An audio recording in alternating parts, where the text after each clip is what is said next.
देखिए आदरणीय श्रोतागण, वर्तमान में जो हमास के साथ इजराइल का प्रसंग चल रहा है उस पर कुछ विचार व्यक्त करेंगे। और एक आर्य सामाजिक कार्यकर्ता होने के नाते हमारा यह कर्तव्य भी बनता है, क्योंकि प्रकाश वीर शास्त्री जैसे स्वनाम धन्य वो दिवंगत जो हमारे व्यक्तित्व हैं, ऐसे व्यक्तित्व हमारे आदर्श रहे हैं जो अंतर्राष्ट्रीय जो परिदृश्य है राजनीति या सामाजिक उसका सरोकार का, तो उस पर भी अपने विचार व्यक्त करते थे। तो वर्तमान में जो प्रसंग चल रहा है, अभी ये रात थी से बीती रात को न्यूज़ 18 भारत जो वो है न्यूज़ 18 इंडिया जो चैनल है, न्यूज़ चैनल, उसको देखने का थोड़ी देर अवसर मिला। कभी कभी 5-10 मिनट का हफ्ता में या 10 दिन में अवसर ऐसे मिलता है, तो उसको मैं जब देख रहा था तो वो डिबेट चल रहा था और उसमें एक तथाकथित जो सेक्युलर, अपने आप को सेक्युलर कहते हैं, वो भी बैठा हुआ था।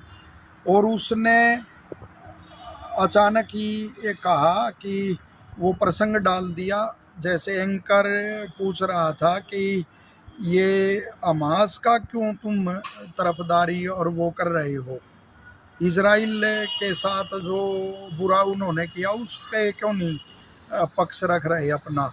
तो उसने एकदम से गांधी जी का हवाला दिया कि गांधी जी होते तो क्या कहते। तो एंकर महोदय ने भी बड़ा अच्छा उत्तर दिया कि गांधी जी का बीच में कहाँ से आ गया।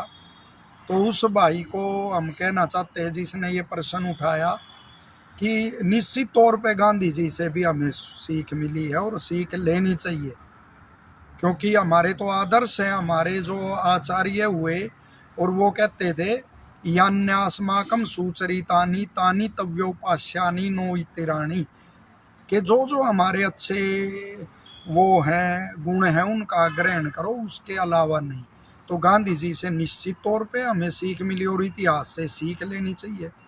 गांधी जी होते तो ये नहीं देखते कि जो पाकिस्तान बन गया और जिसको उन्होंने पैसे दिलाए थे, कि कैसे उस पाकिस्तान ने हमारे ऊपर कितने आक्रमण किए, कि और सीमाओं पर तो आक्रमण किए, हमारे वीर सैनिकों की जान ली और जगह हमारी दी हुई पाकिस्तान, और अंदर भी कितना आतंक उन्होंने देश के अंदर हमारे फैलाया, सीमा पार से मदद दे के वैचारिक वो द्वेष फैलाकर या वैसे हथियार आदि की वो मदद दे के कितने बेकसूर नागरिक हमारे देश के मारे गए, बच्चे महिलाएं कितने वो हुए यहाँ कांड। तो गांधी जी क्या यह नहीं देखते, यह सब नहीं देखते। और वो पाकिस्तान जब बन गया था तो इसी आधार पर बना था, ये दो अलग विचारधाराएं हैं, साथ नहीं रह सकती। तो वो क्या ये नहीं देखते अब भी उन दो विचारधाराओं का यहाँ टकराव है, तो उसका बने का क्या लाभ और वो हुआ। तो यही बातें वो तब इनसे आनी हुई थी और यही बातों से अब आनी हो रही है। तो निश्चित तौर से उनसे हमें यह सीख मिली है। और जो ये तो ईश्वर का न्याय है और ईश्वर की दया है सच्चाई पे और हमारे राष्ट्र पे, जहाँ से वेद ज्ञान सर्वत्र फैला, कि जो विश्व की शक्ति है, महाशक्ति है अमेरिका, वो इनके पीछे लगी हुई है।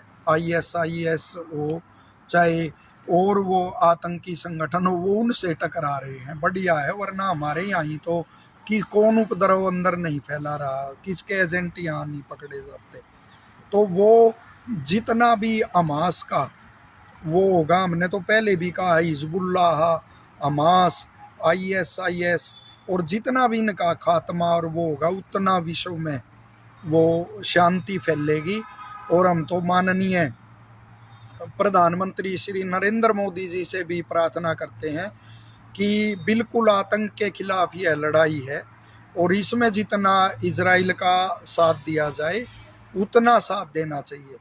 ये तो एक मानवीय पहलू होते हैं कि हमास में भी कोई ऐसे नागरिक आदि की वो है तो वो मदद का माननीय प्रधानमंत्री ने भी कहा है, बाइडेन ने भी कहा है कि वो एक अलग विषय है, लेकिन जो भी यदि सैन्य सहायता और भी सहायता हथियार आदि की, उसमें सबको ही इजराइल की मदद करनी चाहिए। कई भाई ये सोचेंगे हमारे विचारों का क्या महत्व है, लेकिन विचार फैलते हैं। आज से करीब 3 वर्ष पहले हमने पीएमओ को पत्र लिखा कि लाल किला से ऋषि दयानंद जी का नाम लेना चाहिए अपने उद्बोधन में, संबोधन में माननीय प्रधानमंत्री जी को। हम ये नहीं कहते कि हमारे उस पत्र से कुछ हुआ। और अब की बार भी आप हमारी पोस्ट देख सकते हो कि स्वतंत्रता दिवस से कुछ दिन पहले भी हमने डाली थी फेसबुक पे कि ये जो महर्षि दयानंद जी हैं, समर्थ गुरु रामदास जी हैं, चाणक्य है, महामती चाणक्य हैं, इन्होंने वो समय समय अपने समय पर इन्होंने स्वतंत्रता के लिए देश को जागृत किया।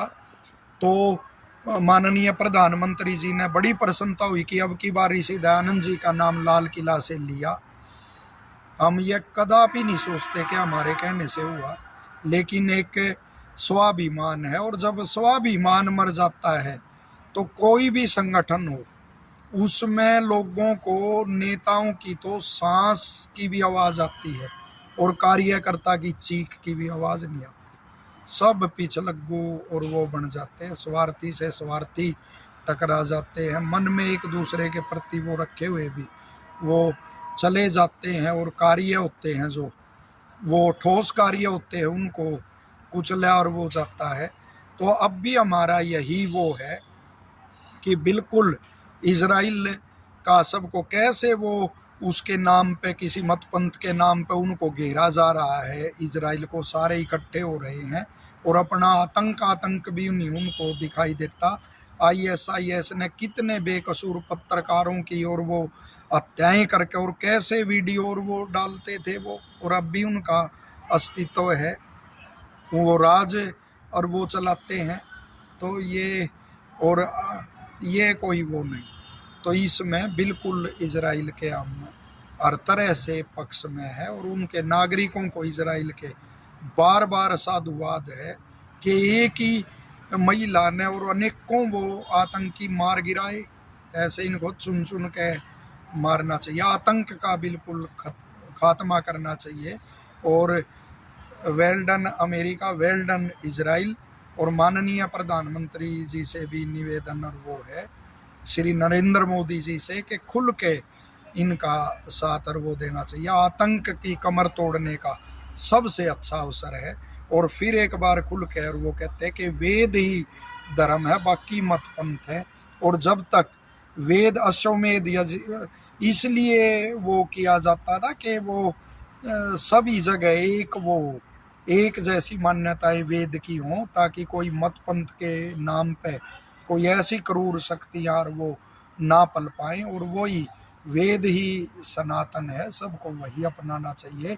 जब हमारे ये देखो हमारा आदर्श क्या था कि ये कोई गलत वो होता व्यक्ति, उसको तो हथियार की और उसकी शिक्षा ही नहीं देते थे ऋषि, बड़ी परीक्षा करके शिक्षा दी जाती थी। ऐसी अनेकों वो घटनाएं हैं, वो थोड़ा सा लंबा हो जाएगा। अब उग्रवादियों के पास, आतंकियों के पास हथियार और वो हैं, तो उसका जो दुष्परिणाम है वो भोगना पड़ रहा। हमारे युद्ध के नियम भी कैसे थे, एक से एक लड़ेगा और कभी भी कोई आम जनता का कोई हताहत नहीं हुई। जब हमारे विदेशी यहाँ आक्रमणकारी आए, मंगोल, मुगल, इस्लाम के वो मुस्लिम आक्रमणकारी और अंग्रेज जो भी यहाँ आए, तब उन्होंने कैसे यहाँ बेकसूरों के हत्याएं की, खून की नदियाँ बहादी, महिला बच्चों की कैसी निर्मम हत्याएं हुई, महिलाओं के साथ कैसे उनका अपमान और वो किया गया। कितना लंबा इतिहास है। वो कौन से